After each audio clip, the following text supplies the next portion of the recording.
And joining me now is Nebraska Republican Congressman Don Bacon. Congressman, thank you so much for joining us here on Meet the Press Now. I want to pick up right now where we left off with Mel. How do you see this DHS shutdown ending? I do think we can find one or two areas that we can agree on. I think body cameras is probably the easiest one. And I think we should try to find the low-hanging fruit that we can agree on, because the shutdown, it doesn't hurt ICE. Right now, I find this ironic. The Democrats are mad at ICE, Border Patrol. They're both largely funded already. So who's going to pay the price here is FEMA, TSA that protects us at the airports, Secret Service, the Coast Guard, CISA that protects us against cyber attacks from China and Russia. These agencies need to be funded.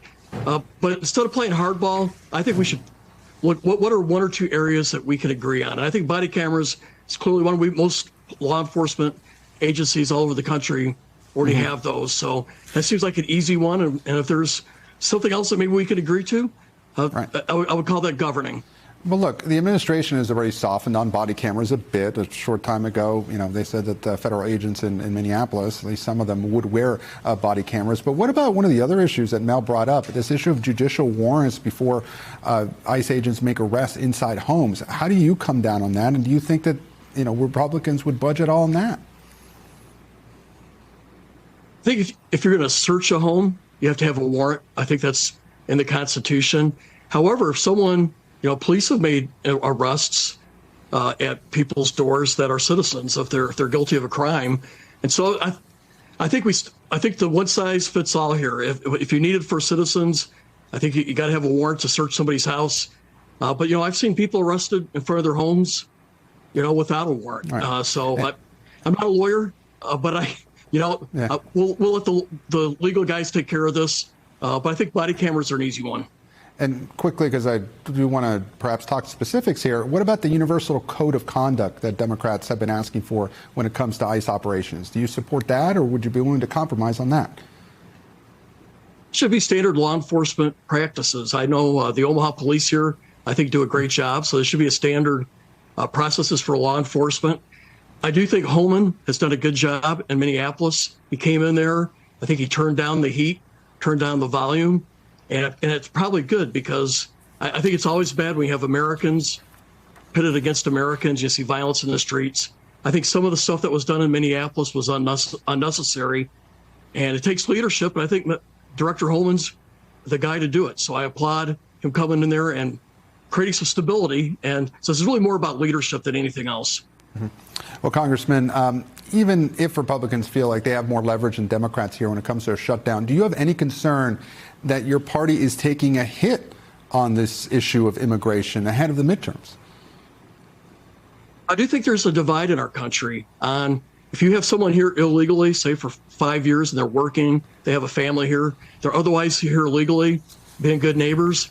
Our country's divided on that. And I think our own party, in the Republican Party, is divided on it. We have some that would want to deport anyone who came here illegally.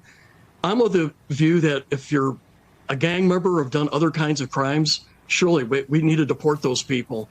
But I do think it's a worthy debate how we can reform and make changes to the current laws. I support the Dignity Act, because I think someone who's been here for a while is working, taking care of their family, otherwise here illegally, they should pay a fine. They should never become a citizen, but they should be able to get a legal status where they can continue contributing to the country and their family and not worry about being deported. Now, will my legislation make it through that I support? I don't know. But we should have this debate. I think most Americans are where I'm at. They'd like a little bit of humanity here to go along with, law enforcement. Surely we all want to secure our border. It's a harder issue dealing with the 20 million people who are here right now illegally. Well, Congressman, certainly that debate will be had over the next few months ahead of the midterms. I want to turn to tariffs now. You voted against a rule that would prevent the House from overturning President Trump's tariffs, saying that Congress needs to be able to debate them. Now, the president has said that any Republican who votes against tariffs will, quote, suffer the consequences in elections. Now, I know you're retiring, but do you worry those kinds of threats have a chilling effect on others in your party? I've taken tough votes way before retiring. I've had contested elections for the last 10 years. four of those were primaries. The president's been against me on, in 2022. I encourage everybody, vote your conscience and vote what is best for the country and what is best for your district. And I also think, first of all, Article 1 says it's Congress's authority. It's our role to determine tariffs and taxes. We should not pass the buck there. We should fight to protect this authority. So. Secondly, I argue about the economics. I mean, we saw data last week. The average family is paying $1,000 in tariffs, and 95% of the tariffs are paid by the American consumer. That's the numbers that came out last week. And this is why we should debate it.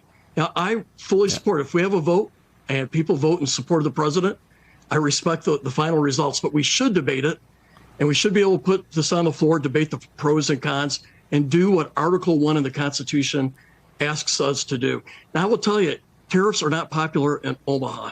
I'm all over this district. I talk to businesses, large and small, and they're greatly affected right now by these tariffs. I've seen production lines, some of our factories being moved overseas, and that's why I'm standing up on this. Most Republicans will support tariffs if they're clearly reciprocal against a country that is being unfair. The sense of it is that is not being done now. 80 countries with tariffs at an average of 20%.